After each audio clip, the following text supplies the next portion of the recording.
Welcome to Bangla news headlines. আমি আছি আপনাদের সাথে মোহাম্মদ জিয়া হাবিব। আজকে হাসনাত আবদুল্লাহ সেনানিবাসে আশ্রয় নেওয়া 626 জনের সেফ এক্সিট নিয়ে কথা বলেন। গুজরাটের কসাই উনি আমাদের সাম্প্রদায়িক সম্প্রীতি শিক্ষা দিচ্ছেন। ভারতে বসে আমরা আপনাদের কাছে একটা জিনিস জানতে চাই, যেই 626 জন ক্যান্টনমেন্টে বন্দী ছিল তাদেরকে কিভাবে ভারতে পালিয়ে যেতে সহায়তা করা হয়েছে এবং তাদের পিছনে কারা রয়েছে আপনারা নিজেরাই দেখেন। আমরা এই বিষয়গুলো জানি। এই বিষয়গুলো 5ই আগস্ট পূর্ববর্তী পুরো সময়টা আমরা এই ঘটনার একদম সাথে আমাদের সরাসরি সম্পৃক্ততা ছিল।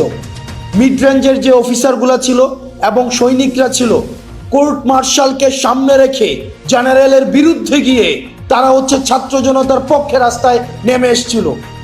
আমরা তাদের প্রতি আমাদের দায়বদ্ধতা অনুভব করি। ইউনিফর্ম পরা যে অফিসাররা রয়েছে, যে সৈনিকরা রয়েছে, আমরা আপনাদের প্রতি দায়বদ্ধতা অনুভব করি।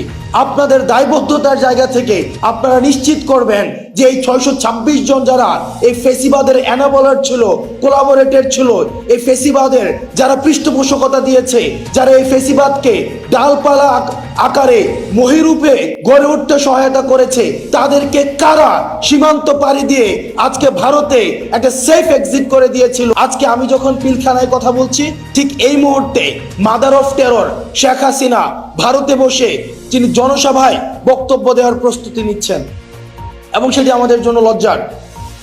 আমরা আমাদের জায়গা থেকে আমাদের এই ভোকালটা, এই যে জুলাই মুভমেন্টটা, এই জুলাই মুভমেন্টে 1500-র বেশি যে শহীদ হয়েছে এবং 22,000-এর বেশি যে আহত হয়েছে, এটা যে একটা জুলাই মুভমেন্ট ছিল।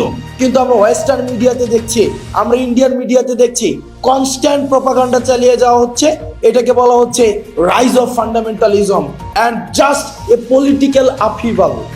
আমরা আমাদের জায়গা থেকে এই জিনিসটাকে প্রতিষ্ঠিত করতে হবে। এটা শুধুমাত্র পলিটিক্যাল আপহিভাল ছিল না, এটা রাইজ অফ ফান্ডামেন্টালিজম না, এটা একটা সকল শ্রেণী পেশার মানুষের, ছাত্র, নাগরিক এবং সিপাহী যারা, সৈনিক যারা, সবাই রাস্তায় নেমে এসেছিল এই ফেসিবাদের বিরুদ্ধে। এবং এটা ফেসিবাদের পৃথিবীর যে কোনো প্রান্তে, এটা একদম পূর্ব থেকে পশ্চিম, উত্তর থেকে দক্ষিণ, যেখানেই ফেসিবাদ আবার মাথা চারা দিয়ে উঠতে চাইবে, এই শেখ হাসিনার পতন এটি হবে একটি টেক্সট বুক এক্সাম্পল। যেখানেই ফেসিবাদ মাথাচাড়া দিয়ে উঠতে চাইবে, এই শেখ হাসিনার পতনটা হবে এটা একটা টেক্সট বুক এক্সাম্পল। যে ছাত্র নাগরিক, যেমন সিরিয়াতে 53 বছর পরে আসাদের পতন ঘটেছে, আমাদের দেশে 16 বছরের পরে আসাদের পতন ঘটেছে, আমাদের আসাদ নামক যে ফিমেল ক্যারেক্টার হাসিনার পতন ঘটেছে। আমরা পরবর্তী 24 পরবর্তী যদি বাংলাদেশটা গড়তে চাই, সেটা আমাদের একসাথে গড়তে হবে। সেই জায়গায় আমরা দেখেছি যে সাম্প্রদায়িক উস্কানি বিভিন্ন সময় দেওয়া হচ্ছে। সেই জায়গাতে আমাদের বিজেপির সেখানে তাৎপর্যপূর্ণ ভূমিকা আমরা দেখতে পাচ্ছি। আমরা আমাদের পরবর্তী 24 পরবর্তী যে বাংলাদেশটা রয়েছে সেটি গড়ার জন্য আমরা সবাইকে একসাথে নিয়ে আমরা কাজ করতে চাই। এবং ইন্ডিয়ান এবং ওয়েস্টার্ন মিডিয়াতে যেই ধরনের প্রপাগান্ডা এখন বর্তমানে স্প্রেড করা হচ্ছে, সেগুলোর বিরুদ্ধে আমাদের কালেকটিভ কাউন্টার প্রপাগান্ডা সেল আমাদেরকে চালাতে হবে।